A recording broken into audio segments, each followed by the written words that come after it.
Bienvenue sur Classique en lecture. L'ours et le roitelet de Jacob et William Grimm, lu par Nathalie Mussat. Un jour, l'ours et le loup se promenaient dans le bois. L'ours entendit le chant d'un oiseau. « Frère loup, demanda-t-il, quel est ce beau chanteur ?»« C'est le roi des oiseaux, répondit le loup, il faut le saluer. » C'était en effet le roitelet. « S'il en est ainsi, dit l'ours, sa majesté doit avoir un palais. Fais-le-moi voir. »« Cela n'est pas si facile que tu penses, répliqua le loup. Il faut attendre que la reine soit rentrée. » La reine arriva sur ces entrefaites. Elle et le roi tenaient dans leur bec des vermisseaux pour nourrir leurs petits. L'ours les aurait volontiers suivis, mais le loup le retint par la manche en disant « Non, attendons qu'il soit ressorti. » Ils remarquèrent seulement l'endroit où se trouvait le nid et passèrent leur chemin. Mais l'ours n'avait pas de cesse qu'il n'eût vu le palais du roi des oiseaux. Il ne tarda pas à y retourner. Le roi et la reine étaient absents. Il risqua un coup d'œil et vit 5 ou 6 petits couchés dans le nid. « Est-ce là le palais ?» s'écria-t-il. « C'est un triste palais.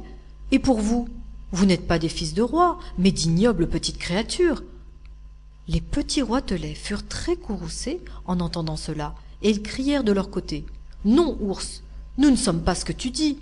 Nos parents sont nobles. Tu paieras cher cette injure. » À cette menace, l'ours et le loup, pris de peur, se réfugièrent dans leur trou. Mais les petits roitelets continuaient à crier et à faire du bruit. Ils dirent à leurs parents qui leur rapportaient à manger. « L'ours est venu nous insulter. Nous ne bougerons pas d'ici et nous ne mangerons pas une miette jusqu'à ce que vous ayez rétabli notre réputation. »« Soyez tranquilles, leur dit le roi, votre honneur sera réparé. » Et volant avec la reine jusqu'au trou de l'ours, il lui cria « Vieux grognard, pourquoi as-tu insulté mes enfants? Il t'en cuira, car nous allons te faire une guerre à mort. » La guerre était déclarée. L'ours appela à son secours l'armée des quadrupèdes, le bœuf, la vache, l'âne, le cerf, le chevreuil et tous leurs pareils. De son côté, le roitelet convoqua tout ce qui vole dans les airs, non seulement les oiseaux, grands et petits, mais encore les insectes ailés, tels que mouches, cousins, abeilles et frelons. Comme le jour de la bataille approchait, le roitelet envoya des espions pour savoir quel était le général de l'armée ennemie. Le cousin était le plus fin de tous. Il vola dans le bois à l'endroit où l'ennemi se rassemblait et se cacha sous une feuille d'un arbre auprès duquel on délibérait. L'ours appela le renard et lui dit « Compère, tu es le plus rusé de tous les animaux. C'est toi qui seras notre général. »« Volontiers, dit le renard. Mais de quel signal conviendrons-nous » Personne ne dit mot.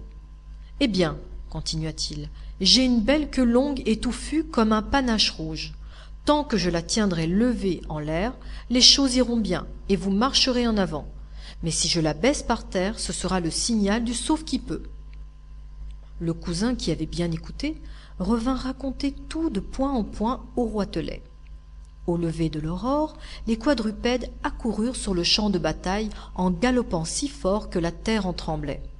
Le roitelet apparut dans les airs avec son armée qui bourdonnait, criait, volait de tous côtés de façon à donner le vertige. On s'attaqua avec fureur, mais le roitelet dépêcha le frelon avec ordre de se planter sous la queue du renard et de le piquer de toutes ses forces. Au premier coup d'aiguillon, le renard ne put s'empêcher de faire un bond, mais en tenant toujours sa queue en l'air. Au second, il fut contraint de la baisser un instant, mais au troisième, il n'y put plus tenir, et il la serra entre ses jambes en poussant des cris perçants. Les quadrupèdes, voyant cela, crurent que tout était perdu, et commencèrent à s'enfuir chacun dans son trou. Et ainsi les oiseaux gagnèrent la bataille. Le roi et la reine volèrent aussitôt à leur nid et s'écrièrent « Nous sommes vainqueurs, enfants, buvez et mangez joyeusement. »« Non, dirent les enfants, il faut d'abord que l'ours vienne nous faire des excuses et déclarer qu'il reconnaît notre noblesse. » Le roitelet vola donc au trou de l'ours et lui dit « Vieux grognard, tu vas venir faire des excuses devant le nid de mes enfants et leur déclarer que tu reconnais leur noblesse. Autrement, gare à tes côtes. » L'ours, effrayé, arriva en rampant et fit les excuses demandées. Alors enfin, les petits roitelets furent apaisés et ils festinèrent gaiement toute la soirée. Merci d'avoir écouté L'ours et le roitelet sur Classique en lecture. Si cette vidéo vous a plu, vous pouvez la partager. N'hésitez pas à liker, vous abonner et activer la cloche des notifications pour être prévenu lorsque je sors une nouvelle vidéo de lecture. À très vite sur Classique en lecture.